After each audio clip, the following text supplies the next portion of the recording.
Este capítulo se lo quiero dedicar a los parásitos asalariados que se autodenominan verificadores de datos, porque quiero otra vez ver cómo corren como pollos sin cabeza, intentando desviar la atención de todo lo que voy a dejar aquí expuesto. ¡Hay un elefante en la habitación! Voy a demostrar con hechos y documentos que el gobierno de los Estados Unidos y la OTAN son en realidad la tapadera o la cara visible de un sindicato del crimen organizado, independientemente de quién esté gobernando. En mis reportajes, documentales y entrevistas podéis ver con total claridad la amplia hemeroteca que demuestra con artículos de prensa y documentos oficiales que desde los años 50 del pasado siglo hasta la llegada de un misterioso apagón mediático en los 90, Estados Unidos agredió y extorsionó a muchas naciones durante décadas, con el simple uso de ingeniería climática, provocando inundaciones devastadoras, sequías persistentes y la ruina en la agricultura de países e incluso regiones enteras. Por supuesto, ni nos metemos en el fregado de los crímenes que cometió la CIA, poniendo y quitando gobiernos en muchos países a base de asesinatos y todo tipo de crímenes. Evidencia 1. Os he enseñado cómo muchos periódicos de la época anterior a la censura escribían largos reportajes sobre los muchos escándalos que fueron aflorando relacionados con la guerra de Vietnam. Como por ejemplo cuando el exsecretario de Defensa Melvin Laird se vio obligado a reconocer que engañó al Congreso 2 años antes al asegurar que no estaban manipulando el tiempo en Indochina con fines bélicos. En una audiencia secreta desclasificada el 20 de marzo de 1974, Dennis Dooling, subsecretario adjunto de Defensa, y el teniente coronel Ed Soyster reconocieron ante el subcomité del Senado que desde una base de la Fuerza Aérea Americana en Tailandia se realizaron 2.602 vuelos de siembra de nubes, arrojando el contenido de un total de 47.409 contenedores de dispersión de yoduro de plata y yoduro de plomo, para provocar grandes inundaciones y que los suministros de los vietnamitas quedaran enterrados en el barro. ¿Os suena de algo? Además, fuentes del New York Times informaron que las operaciones fueron estrictamente controladas por Henry Kissinger, asesor para la seguridad nacional de los presidentes Lyndon Johnson y Richard Nixon. Bajo el mando de este criminal de guerra, fueron asesinados más de 3 millones de civiles en Indonesia, brutalmente bombardeados con napalm y productos químicos que quemaron vivas a las personas atrapadas en sus casas y pueblos bajo una nube corrosiva de la que no pudieron escapar, responsable además de bombardeos indiscriminados, aleatorios y ejemplarizantes sobre casas y pueblos de campesinos llenos de niños y de personas mayores que nada tenían que ver con la guerra. Por no hablar de los 3.851 pueblos fumigados salvajemente con más de 45.000 litros de un peligroso tóxico conocido como agente naranja, fabricado por la diabólica Monsanto y que tras 45 años de ser arrojado sobre la población ha dejado un reguero de 4 millones de víctimas envenenadas y más de 100.000 niños que hasta la actualidad siguen sufriendo de deformaciones y lesiones nerviosas severas. En cuanto a la atrocidad cometida, y solo para que vayáis testeando la calaña de sus gobernantes actuales, el gobierno de los Estados Unidos hasta la fecha sigue desestimando toda responsabilidad y ayuda a las víctimas civiles vietnamitas, bajo el desvergonzado pretexto de que el uso de agente naranja no lo usaron para la guerra química y que por tanto no se puede considerar una violación del derecho internacional. El motivo que ellos alegan es que el agente naranja supuestamente y según ellos lo fumigaron solamente para defoliar la vegetación y poder así ver posibles bases enemigas debajo. Sin embargo, el gobierno norteamericano sí que se vio obligado hace mucho y por presión popular interna a pagar indemnizaciones a los miles de veteranos de guerra que se vieron indirectamente afectados por el agente naranja residual. Evidencia 2. Pero lo de Vietnam no es un hecho aislado, ni mucho menos, ya que en 1994 saltó otro escándalo. El ejército de Estados Unidos estuvo fumigando a la población de San Luis con sulfuro de cadmio y zinc entre los años 50 y los 60, dañando la salud de miles de personas. Tras 36 años de batalla judicial por parte de los pocos supervivientes que aún quedan vivos, los sucesivos gobiernos prometen indemnizaciones que nunca llegan. Evidencia 3. Pero estas fumigaciones no se limitaron solamente a ciudades como San Luis, sino que en la operación LAC lo hicieron a gran escala, siendo que en una sola misión se lanzaron casi 2.300 kilos de estos potentes neurotóxicos que se esparcieron a más de 1.900 kilómetros desde el punto cero de la dispersión, por supuesto tras la pantalla de experimentos para la seguridad nacional. Evidencia 4. En En la operación Sea Spray de 1950, la Marina de Estados Unidos roció Serratia marcescens y Bacillus govigi sobre la población de San Francisco durante una semana, exponiendo a unos 800.000 residentes. Se estima que cada persona inhaló al menos 5.000 partículas por minuto mientras duró el experimento. Evidencia 5.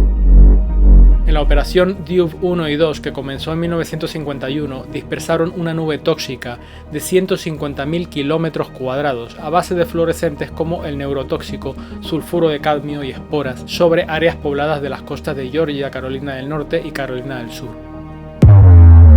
Evidencia 6.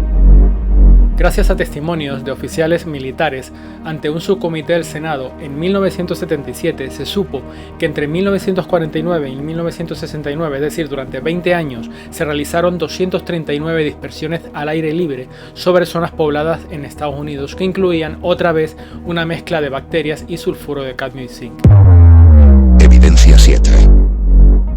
De hecho, el nivel de ensañamiento contra sus propios ciudadanos llegó a tal punto que en 2017 la doctora de la Universidad de Edwardsville, Lisa Martino Taylor, reveló documentos que probaron cómo a mujeres embarazadas de varias ciudades les administraron dosis de hierro radioactivo durante sus visitas prenatales, que era absorbido por ellas y por sus bebés. También encontró pruebas de que el gobierno creó campos de radiación dentro de edificios seleccionados, entre los que se encontró incluso una escuela infantil en California.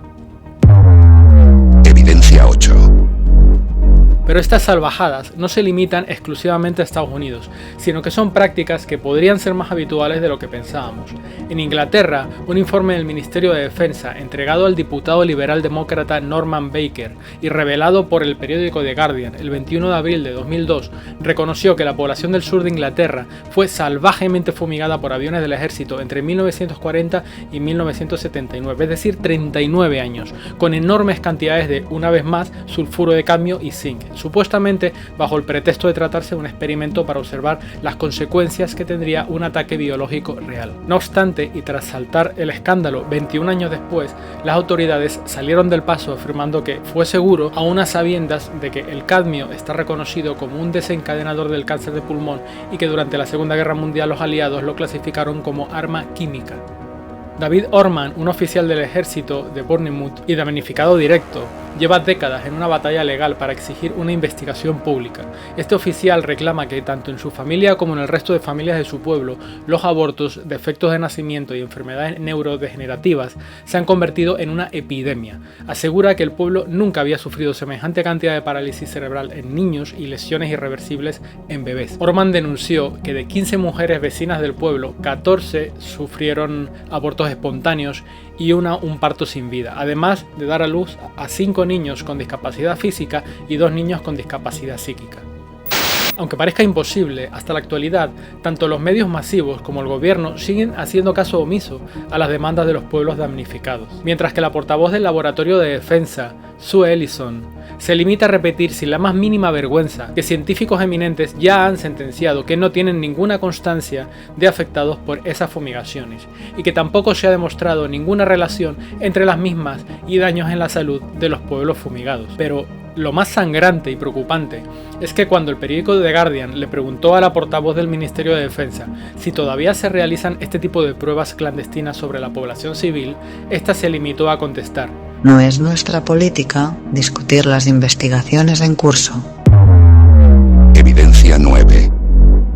El 23 de junio de 1959, el senador Clinton Anderson dijo en un simposio sobre modificación climática que la guerra climática será mucho más efectiva que los misiles. Anderson se jactó de que en muy poco tiempo y con técnicas de manipulación climática podrían provocar sequías, arruinar cosechas, provocar devastadores incendios, provocar fuertes nevadas y granizadas, inundar ciudades enteras, como ocurrió en Valencia precisamente, y palabras textuales del senador: poner a cualquier nación de rodillas.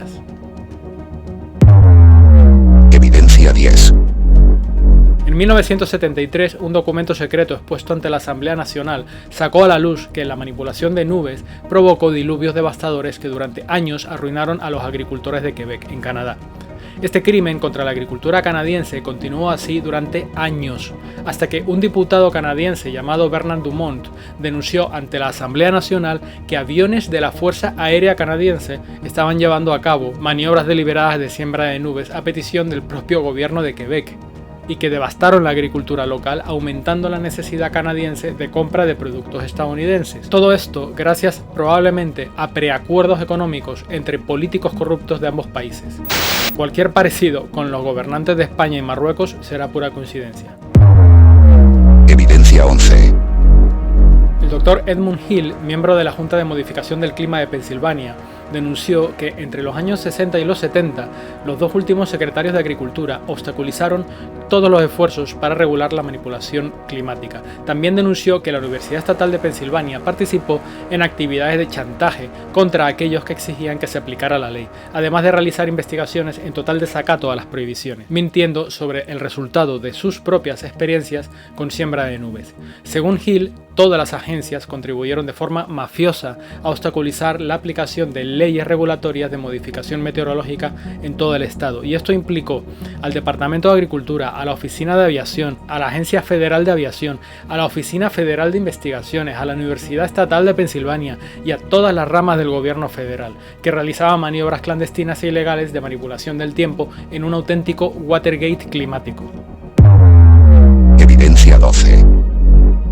La cosa llegó a tal despelote que el viernes 25 de enero de 1974 se tuvo que reunir de urgencia el Subcomité sobre Océanos y Medio Ambiente Internacional del Comité de Relaciones Exteriores del Senado, presidido por el presidente del subcomité, el senador Claiborne Pell. Motivo de la audiencia: detener la locura de actos vandálicos por parte del corrupto Departamento de Defensa, que ya estaba completamente fuera de control, utilizando la ingeniería climática como arma clandestina contra ellos mismos y contra otras naciones.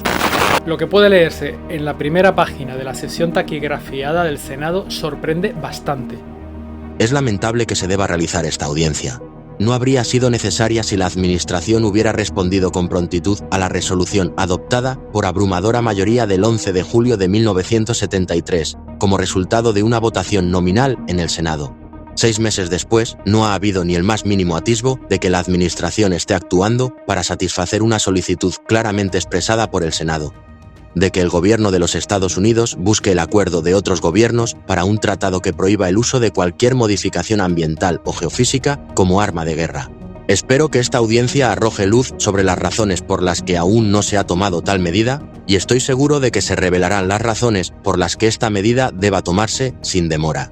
Como señalo a continuación, me temo que gran parte de la responsabilidad de que no haya ningún avance recaiga en el Departamento de Defensa. Evidencia 13. Ante semejante caos que ya dejaba ver a toda una organización mafiosa en la sombra y gobernando en paralelo al Estado, el senador James Pearson, ante el malestar y la preocupación por la deriva que estaba tomando el Departamento de Defensa, que ni respetaba ni rendía cuentas ante nadie ni ante el Senado, ordenó en 1978 un informe exhaustivo al Servicio de Investigación del Congreso, que fue titulado Modificación del Tiempo, Programas, Problemas, Políticas y Potencial. En este informe salieron a la luz por primera vez escándalos y conclusiones como las recogidas por la Tri-State, al denunciar que la manipulación meteorológica clandestina realizada por el Estado durante al menos 18 años fue responsable de una tragedia humana, medioambiental y económica sin precedentes. Esto es un pequeño extracto de los primeros 14 puntos del informe. La siembra de nubes ha sido responsable de la gran sequía de 5 años en el noreste de los Estados Unidos. Secciones aisladas del noreste han experimentado 18 años de sequía debido a la siembra de nubes. La inestabilidad atmosférica en el Atlántico Sur ha sido eliminada, reduciendo con ello la lluvia de la costa este hasta en un 30%, una lluvia necesaria para que la agricultura tenga éxito. El agricultor y ganadero promedio de la costa este y que vive en el área de siembra de nubes ha promediado una pérdida financiera neta debido a la siembra de nubes. Las pérdidas en la producción agrícola del condado de Franklin, Pensilvania, por sí solas, han ascendido a $50 millones. Cuando los efectos de la siembra se agotan, se producen aguaceros que provocan inundaciones que destruyen cosechas y edificios, ahogando tanto a personas como ganado. La siembra de nubes ha sido responsable de los serios problemas de contaminación del aire. El retraso mental y la demencia se pueden atribuir a los productos químicos de la siembra de nubes. El envenenamiento de toda materia viva está directamente relacionado con la siembra de nubes. El enfisema pulmonar es 3 veces más alto en áreas de intensa siembra de nubes. El cáncer es virulentamente desproporcionado en áreas de siembra de nubes. Las pérdidas financieras en la agricultura e industria relacionada ascienden a miles de millones. Tanto los bosques de áreas forestales como los huertos cultivados están muriendo a causa de las reacciones químicas que tienen lugar en el aire, debido a la adición de productos de siembra de nubes.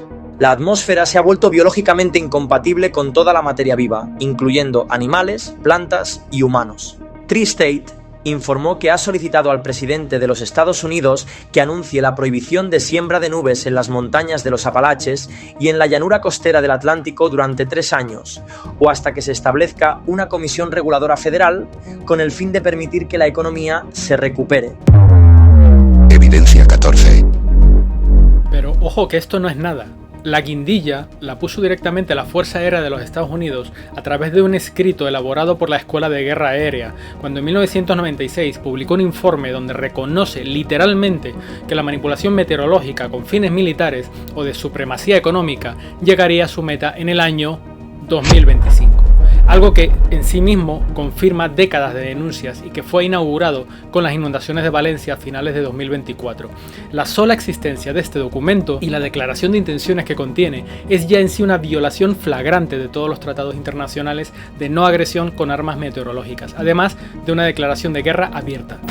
Dicho informe, traducido en su día por la investigadora Josefina Fraile, dice: en los Estados Unidos la modificación del tiempo formará parte de la política de seguridad nacional, con aplicaciones domésticas e internacionales. Nuestro gobierno perseguirá esa política a varios niveles, en función de sus intereses. Estos niveles incluirían acciones unilaterales, participación en un marco de seguridad como la OTAN, en el marco de afiliación a organismos internacionales como la ONU o actuando en coalición. Considerando que en 2025 nuestra Estrategia Nacional de Seguridad incluirá la modificación del tiempo, su utilización en la estrategia militar nacional será algo natural. La modificación climática puede dividirse en 2 grandes categorías: supresión e intensificación de patrones climáticos. En casos extremos, se trataría de crear patrones climáticos totalmente nuevos, la atenuación o control de tormentas severas, o incluso la alteración global del clima de enorme alcance y/o de larga duración. La nanotecnología también ofrece posibilidades para generar un clima simulado. Una o varias nubes de partículas microscópicas computarizadas, todas comunicándose entre sí y con un sistema de control más amplio, aportarían un potencial enorme. Podrían aportar una diferencia de potencial eléctrico atmosférico, que no existiría de otro modo, para lograr descargas eléctricas perfectamente dirigidas y cronometradas. Incluso si los niveles de potencia fueran insuficientes para lograr un arma efectiva de descarga, el potencial para las operaciones psicológicas en muchas situaciones sería fantástico. Una de las mayores ventajas de usar un clima simulado para lograr un determinado efecto es que, contrariamente a otros enfoques, este hace que lo que se podría considerar resultado de acciones deliberadas aparezca como consecuencia de fenómenos naturales. Además, es relativamente barato de hacer. De acuerdo con Storrs Hall, los costes de producción de estas nanopartículas podría ser el mismo que para medio kilo de patatas. Esto no incluye, evidentemente, los costes de investigación y desarrollo, que serán asumidos por el sector privado y que serán amortizados para 2025 o quizás antes. La gente ha querido siempre controlar el clima, y su deseo les empujará a perseguir sus objetivos de forma permanente y colectiva. La motivación existe. Los beneficios potenciales y el poder son extremadamente lucrativos y seductores para quienes tienen los recursos para desarrollarlo. Como habéis podido comprobar, este informe sugiere literalmente y sin disimulo una forma de guerra encubierta y con garantías de impunidad, gracias a la negación plausible, es decir, que la víctima nunca podrá ver ni demostrar de dónde le vino el golpe. En un mundo donde los desastres climáticos están aumentando a un ritmo imposible, estas frases demuestran que las catástrofes pueden inducirse artificialmente sin que la población lo sepa ni pueda probarlo, y que hay voluntad para hacerlo. Cuando en el informe dicen que se trataría de crear patrones climáticos totalmente nuevos, yo no puedo evitar tener ya una respuesta ante los nuevos fenómenos y que el oficialismo atribuye a la religión del cambio climático, como pudo leerse en la chuleta de la torpe ministra Ana Redondo, dogmatismo climático. Fenómenos nuevos como las tormentas estáticas o fenómenos que antes eran prácticamente inexistentes y ahora son diarios como los trenes de tormenta, las inundaciones repentinas, popularizados como flash flood, o las calimas que antes había una o dos al año y ahora son casi diarias. Nadie se da cuenta de esto. Además, el informe reconoce abiertamente que la modificación del clima tiene un atractivo político, económico y estratégico inmenso. También afirma que el impulso para controlar el clima no va a desaparecer, sino más bien lo contrario. Esto suena menos a una reflexión ética y más a una justificación anticipada del uso de tecnologías de manipulación climática por parte de quienes tengan el poder de someter primero. El lenguaje de este informe además es corporativo y militar. Habla de beneficios, poder y motivación, no de bien común ni de precaución. Desde una perspectiva ética, el lenguaje es frío, estratégico y desprovisto de toda empatía, lo que sí puede revelar claras intenciones reales o futuras de agresión. Que estas ideas hayan sido discutidas y redactadas en un entorno militar oficial, sin fuertes advertencias éticas o legales, es muy preocupante. La coincidencia entre ese enfoque frío, ambicioso y carente de empatía y el contexto actual de catástrofes, confusión, atribución forzada de todo al CO2 y ataques mediáticos contra quienes cuestionen la narrativa oficial puede parecer demasiado perfecta como para no levantar serias sospechas. Este informe revela que el pensamiento militar ya contemplaba cómo manipular el tiempo para obtener ventaja sin ser detectados, y este enfoque no coincide con el de un ejército de defensa, sino con un ejército de asalto. Pues bien, todas estas barbaridades que habéis visto en el informe salieron en 1996 y al año siguiente, en 1997, nada más y nada menos que el secretario de Defensa, William Cohen, tiró de la manta al afirmar en medio de un evento oficial del Pentágono: hay quienes se están involucrando en un tipo de ecoterrorismo mediante el cual pretenden alterar el clima, desencadenar terremotos y volcanes de forma remota mediante el uso de ondas electromagnéticas. Y ahora, por favor, prestad atención porque voy a comenzar a atar cabos con un razonamiento que conecta todas estas piezas que hemos visto hasta ahora. Vamos a hacer un último esfuerzo. Atando cabos. Coincidencia 1. Tenemos documentada toda una hemeroteca de escándalos, reuniones extraordinarias en el Senado y denuncias contra departamentos gubernamentales que perpetraban maniobras de manipulación climática y fumigaciones tóxicas contra su propia población y contra otras naciones. Esto es historia y nadie puede negarlo. Coincidencia 2. Tenemos un informe exhaustivo del Senado, fruto de una situación completamente fuera de control, en la que una auténtica mafia de capos entre el gobierno central y el Departamento de Defensa hacían y deshacían sin rendir cuentas a nadie, literalmente esquilmando las reservas públicas.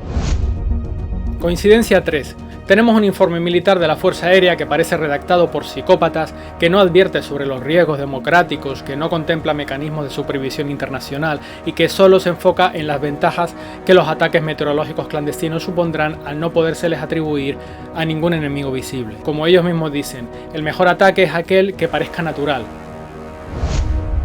Coincidencia 4. Tenemos a un secretario de Defensa diciendo que se están involucrando en un ecoterrorismo para alterar el clima mediante radares y microondas.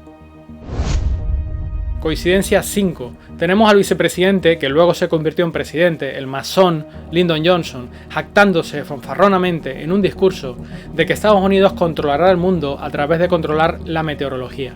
Esto sienta las bases para el desarrollo de un satélite destinado a operaciones climáticas, el que permitirá determinar la cobertura de nubes del planeta. Y logrado esto, controlar el clima, y aquel que controle el clima, controlará el mundo.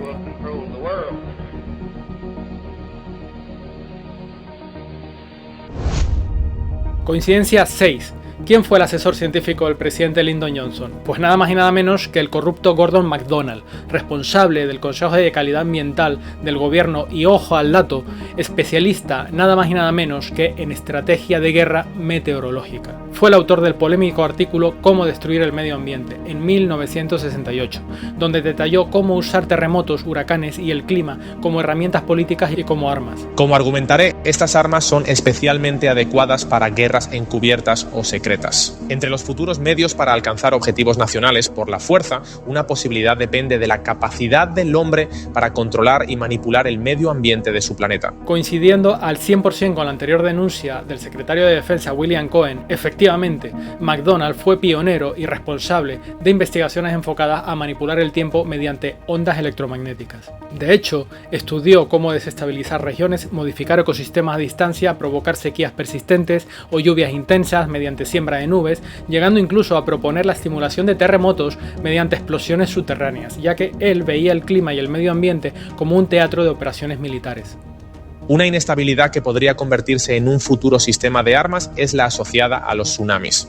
¿Cómo lograrlo? Una serie de explosiones graduales que quizás desencadenen terremotos naturales sería la manera más eficaz. Trabajando en el Comité Asesor Científico Presidencial, McDonald evaluó cómo la modificación del clima debía estar dentro de la política nacional, algo que coincide también con el informe que os enseñé antes de la Fuerza Aérea. A medida que estas manipulaciones se hacen posibles, la historia muestra que se puede intentar utilizarlas en apoyo de las ambiciones nacionales. En el capítulo de su informe de 1968, donde examina cómo utilizar el medio ambiente como un arma encubierta, el asesor científico del presidente Johnson escribió: una nación que posee tecnología superior en manipulación ambiental podría dañar a un adversario sin revelar su intención. Es decir, que esto refuerza y confirma el concepto de guerra climática encubierta, donde aparentes desastres naturales sirven de tapadera a cobardes ataques meteorológicos, coincidiendo también a su vez con el mismo concepto cobarde y oportunista que la Fuerza Aérea Norteamericana demostró en su informe de 1996.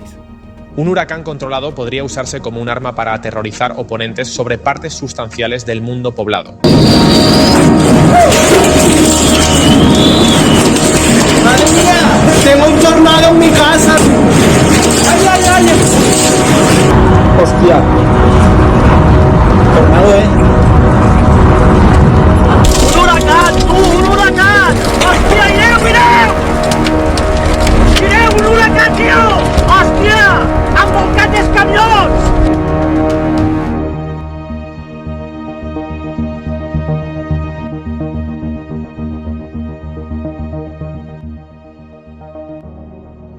Pero es que esto no es lo peor, es que además toda la montaña propagandística del cambio climático tal y como lo conocemos hoy tuvo su origen precisamente en este personaje, gracias a un fraudulento informe que redactó en 1979 y que le dio al gobierno de los Estados Unidos el pistoletazo de salida para declarar la inminente emergencia climática, culpando al carbono, al metano y a los ciudadanos, de lo que en realidad estaban provocando ellos mismos mediante la manipulación meteorológica clandestina, que ya documenté en la hemeroteca. La campaña de terror sobre una población ingenua y desinformada fue tan grosera que en 1978 McDonald se dio incluso el lujo de posar para la revista People señalando el nivel que supuestamente alcanzaría el mar a la altura de las escaleras del Capitolio, algo que la realidad objetiva le está haciendo quedar en ridículo.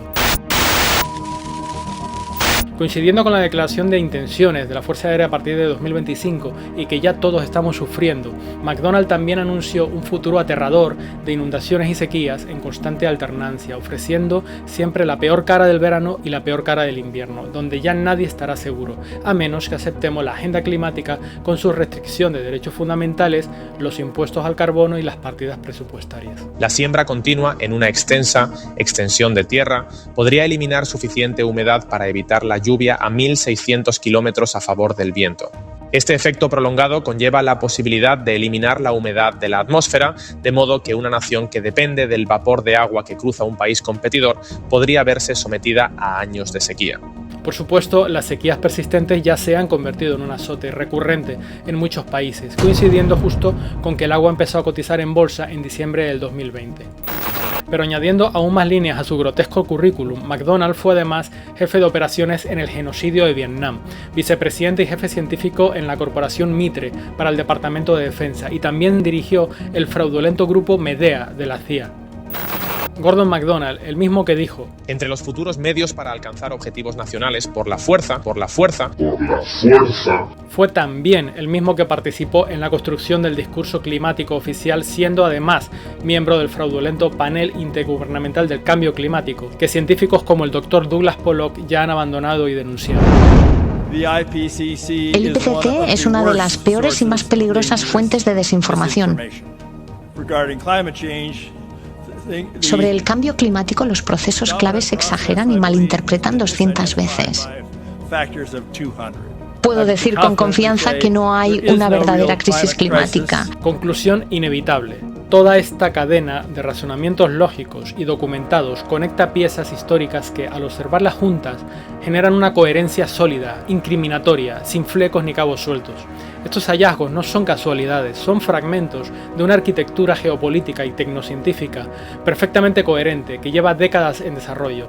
Esto no es una conspiración sin base, sino una cronología documentada de declaraciones, informes y figuras clave que permiten, como mínimo, abrir una reflexión crítica seria y dar la voz de alarma ante los brutales episodios medioambientales que estamos sufriendo. Los programas de modificación del clima experimentales, realizados por empresas privadas, realizados por el gobierno de los Estados Unidos, ninguno de estos programas que yo conozco hoy día, y todo esto es un registro público, está disponible en cualquier momento con supervisión agrícola o supervisión pública. Corporaciones internacionales están modificando nuestro clima todo el tiempo y lo están modificando de manera que cubren miles y miles de millas. No fue hasta finales de los 80 que hubo un cambio y comenzamos a tener estelas persistentes que reconoce la NASA. Los estudios muestran que parte de nuestro problema de calentamiento global podría atribuirse a este tipo de estelas. Por tanto, el manido y petulante discurso inquisidor del cambio climático antropogénico está en realidad sirviendo desde hace años como tapadera de una guerra encubierta de manipulación ambiental con fines económicos, políticos y supremacistas. Las declaraciones de figuras clave como el presidente Lyndon Johnson, su asesor científico Gordon MacDonald, el secretario de Defensa William Cohen o los autores del informe de la USAF en 1996 no dejan ninguna duda sobre la intencionalidad manifiesta de manipular el tiempo como instrumento de poder y extorsión. Y por supuesto, las autoridades y los medios, al ignorar por completo toda esta realidad que llevo años probando y documentando, son absolutamente cómplices. Demasiadas casualidades. Cuando un informe militar dice en 1996 que el mejor ataque es aquel que parezca natural y que para 2025 su estrategia nacional de seguridad incluirá la modificación meteorológica como algo natural, cuando un secretario de defensa advierte públicamente de un programa de amenazas electromagnéticas invisibles que desestabilizará el clima, cuando un presidente se jacta fanfarronamente de que controlarán el mundo a través de controlar el tiempo, cuando uno de los mayores arquitectos del discurso del cambio climático y redactor del documento que hizo posible el inicio de todo, había promovido décadas antes ya la idea de manipular el tiempo como arma, participando activamente en guerras y acciones que provocaron desastres humanos como el Vietnam. Entonces ya no estamos ante casualidades, estamos ante una arquitectura deliberada, ante una planificación donde la coartada se construyó antes de que el crimen fuera visible. Mirad, el 27 de junio de 1974, el periódico Daily News publicó un reportaje afirmando que la modificación climática traería una nueva era de control. En el mismo artículo, el periódico informa que diversas instituciones de primer orden como la Administración Nacional Oceánica y Atmosférica, la famosa NOAA, el Comité Asesor Nacional sobre Océanos y Atmósfera y la Academia Nacional de Ciencias, escuchad bien, urgieron al gobierno de Nixon para que el presupuesto de los programas de manipulación climática pasaran de 15 millones a 50 millones de dólares anuales. O sea, resulta bastante irónico que la misma NOAA, que hace 51 años presionaba en favor de más presupuesto para programas de manipulación climática, sea actualmente la misma institución que aporta las mediciones fraudulentas y los cálculos inflados que luego utiliza la cueva de ladrones del Panel Intergubernamental del Cambio Climático para justificar la emergencia climática y todas las medidas liberticidas. ¿También esto es una casualidad? Ellos lo sabían muy bien, y así lo dejaron por escrito. Como pueblo agredido, no podemos demostrar, por lo menos en los términos que el oficialismo nos exige, que los desastres naturales sean provocados por ellos a través de nuestros corruptos mandos militares y de la tecnología de la OTAN diseminada por todo nuestro país y disfrazada de inocentes radares meteorológicos. Pero sí que es legítimo y racional cuestionar por qué no se menciona nunca la ingeniería climática como posible causa o factor agravante del clima, tal y como lo estamos sufriendo, a pesar de décadas de desarrollo, inversión y documentos públicos. De hecho, la brecha con la realidad es tan salvaje que tanto los medios masivos como los meteorólogos del sistema siguen mintiéndole al público y diciéndole que la manipulación climática es algo muy experimental, remoto y que si se utilizara, como mucho serviría para evitar el granizo, disipar nieblas y hacer llover cuando haya sequía, siempre para cosas benévolas y maravillosas. Hoy vamos a analizar este asunto con el delegado territorial de la EMET, con Juan Esteban Palenzuela. Bueno, ¿qué base científica tiene todo esto? Pues el hecho de que desaparezcan las nubes utilizando técnicas de siembra mediante aviones, avionetas, etcétera, no tiene base científica alguna. No tiene base científica alguna. Lo que hacen es con aviones sembrar estas nubes para limpiar el cielo de nubes. Desde este avión en Sao Paulo, en Brasil, se bombardean las nubes. Desde ayer y hasta el próximo día 26, este aeroplano va a desplazar las precipitaciones previstas en la zona hacia embalses de agua con el uso de radares y de otros equipamientos. Siguiendo el mismo ritual desde los años 50 para dispersar las nubes y evitar la lluvia, los aviones rusos esparcían una fórmula mágica compuesta de yoduro de plata, hielo seco y cemento. El resultado, la Plaza Roja iluminada por un sol radiante para celebrar el régimen comunista soviético todos los 1 de mayo. No tiene base científica alguna. Y eso que China, hace unos años, ya dijo que, oh casualidad, también para 2025 iba a controlar el clima. ¿Podría un país manejar su clima a la carta? China asegura que lo hará en 2025. Ha anunciado un programa capaz de controlar el clima en el 60% de su territorio, 10 veces España. Las armas del futuro son tan sofisticadas que pueden aniquilarnos a través de fenómenos meteorológicos. Cambiando el clima.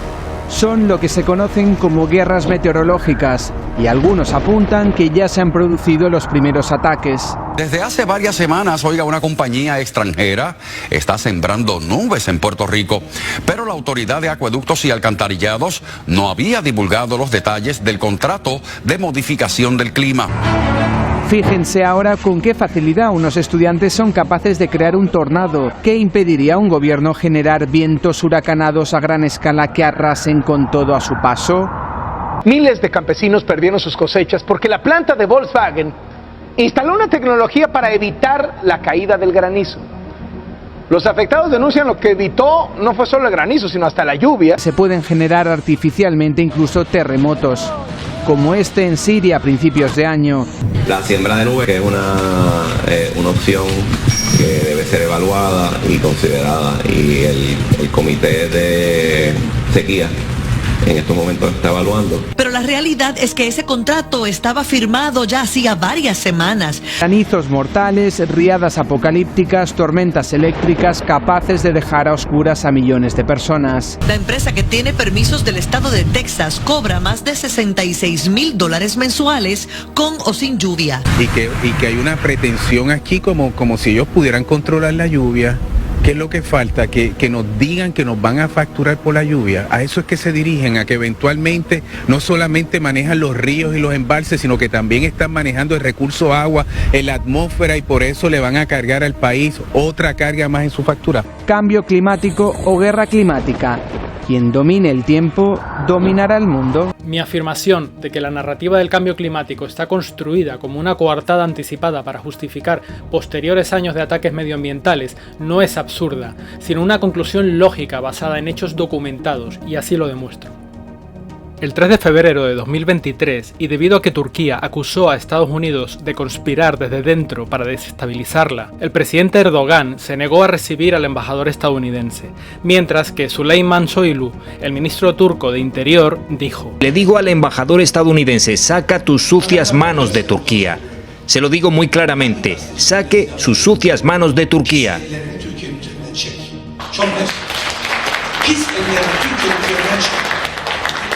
3 días después, un repentino y devastador terremoto de casi 8 grados arrasó 110.000 kilómetros cuadrados en Turquía, matando a 55.000 personas. Oficialmente, el origen fue fortuito debido a la brusca liberación de la tensión acumulada en la falla de Anatolia. Sin embargo, algunos investigadores plantean que si se inyecta energía electromagnética en la ionosfera, mediante radar, microondas, bajas frecuencias, ELF, etc., esa energía podría transmitirse hacia abajo y perturbar el estado de la tensión de una falla. Esto se conseguiría calentando y ionizando la ionosfera de forma localizada, ionización que se haría visible en forma de fogonazos azules, como los grabados en Turquía durante el terremoto, aunque también han sido descritos en otros terremotos naturales, por lo que no son una prueba definitiva. En teoría, si el acoplamiento descendente es real, se podría estimular una falla ya cargada hasta su punto de ruptura. La clave sería que la falla esté muy cerca del umbral de ruptura, ya que la intervención no crea la energía, sino que solo la libera antes de tiempo. Sería como dar un empujón a una roca que ya está al borde de caer, de manera que la ionización atmosférica o la inyección de energía electromagnética tendría que interactuar con una falla considerablemente tensa y superficial para poder provocar un terremoto. No está de más decir que muy cerca del epicentro del terremoto de Turquía, sobre la colina Çattepe, está el radar de Kürekçi, un caro y potente radar de la OTAN, cuya supuesta función es detectar un futuro ataque con misiles desde Irán o Rusia, entre otros. Al estudiar más de 100 terremotos con magnitudes de 5.0 y mayores, descubren que casi todos ellos son precedidos por perturbaciones eléctricas en la ionosfera. ¿Podría estar relacionado con el HAARP o alguna instalación similar? Llegamos a Roseburg, Oregon, para usar nuestra tecnología ELF para buscar petróleo y gas, pues al momento en que lo energizamos ocurrió un terremoto de entre 4 y 4.5 en la escala de Richter. Nos asombró mucho lo que parecía ser causa y efecto. Lo encendimos y ocurrió un terremoto. En este caso, el Dr. Agnew usa parlantes estereofónicos para producir las ondas ELF necesarias para esta demostración. Las ondas ELF o de extrema baja potencia son como el bajo de tu auto. Puedes sentir las vibraciones en tu cuerpo. Las ondas ELF son iguales. Hacen vibrar la tierra y a las frecuencias de resonancia correcta pueden tener efectos devastadores. Cuando se activan los parlantes, las ondas ELF comienzan a emitirse. Se detectan pequeñas vibraciones en la arena. Luego, pocos segundos después, la roca que representa la línea de falla se mueve. Como pueden ver, en pocos segundos la frecuencia resonante se acumuló en el modelo y liberó la energía potencial en la roca. Esa sacudida a escala real se habría sentido a 160 kilómetros. Esto es a pequeña escala. Y solo usamos 30 vatios a esta escala. Si 3.6 millones de vatios de ondas ELF fuesen apuntados accidentalmente o a propósito a una línea de falla ya inestable, podrían, según el Dr. Agnew, causar un enorme terremoto. Esas condiciones ya existen en el suelo. Solo hace falta la energía de activación para que ocurra la liberación. La clave de la guerra geofísica reside en la identificación de las inestabilidades ambientales a las que la adición de una pequeña cantidad de energía liberaría cantidades mucho mayores. Los efectos de la liberación de esta energía podrían ser mundiales, como en el caso de la alteración del clima, o regionales, como en el caso de terremotos de excitación local. Las armas meteorológicas no son un juego, sino una maldición que pone la vida de muchos en manos de unos pocos. El terremoto de Turquía no fue una jugada táctica, sino una tragedia humana que se cobró la vida de 55.000 seres humanos inocentes, incluyendo 2.153 niños en Siria y varios miles de niños en Turquía. Siendo que las autoridades no han considerado publicar aún las cifras exactas hasta la fecha. De los miles de niños atrapados bajo los escombros, solo 263 pudieron ser encontrados a tiempo. Este bebé de 3 meses fue encontrado entre los escombros 4 días después del terremoto. Este bebé de 10 días fue rescatado al tercer día del terremoto y su madre fue encontrada al día siguiente. Este bebé de 7 meses fue rescatado tras sobrevivir él solito 5 días y aún tuvo fuerzas para llorar al aproximarse los rescatistas, gracias a lo cual pudieron encontrarlo. Bebek ya. Bebek mi? Bebek. Al bunu da. Yaman. Esta niña pequeña y su madre fueron rescatadas al tercer día. Esta bebé de 3 meses y medio fue encontrada con vida tras sobrevivir 5 días sola bajo los escombros. Esta bebé de 2 añitos también fue encontrada increíblemente aún con vida tras pasar 6 días sola atrapada bajo los escombros. Este hombre y su esposa fueron encontrados 12 días después del terremoto.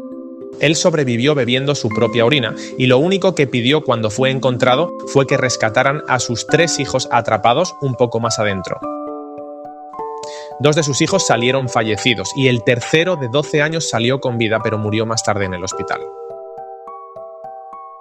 Esta bebé nació segundos antes de que el terremoto desplomara su edificio y fue encontrada 10 horas después, aún unida al cuerpo de su madre fallecida por el cordón umbilical. Su padre y sus 4 hermanos también fueron encontrados sin vida a su lado.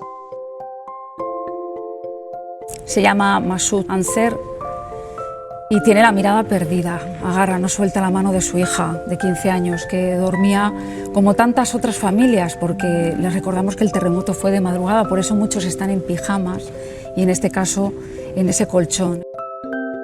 Todo esto es demencial. ¿Cómo es posible que contemplemos esto y no reaccionemos? Estos hechos no pueden caer jamás en el olvido y deben ser conocidos y expuestos. La única forma de parar esto es que tanto el pueblo norteamericano como los pueblos cuyos gobiernos sean aún cómplices del sindicato del crimen de la OTAN despierten, se levanten y retiren su consentimiento, no autorizando el uso de su dinero en estas instituciones corruptas.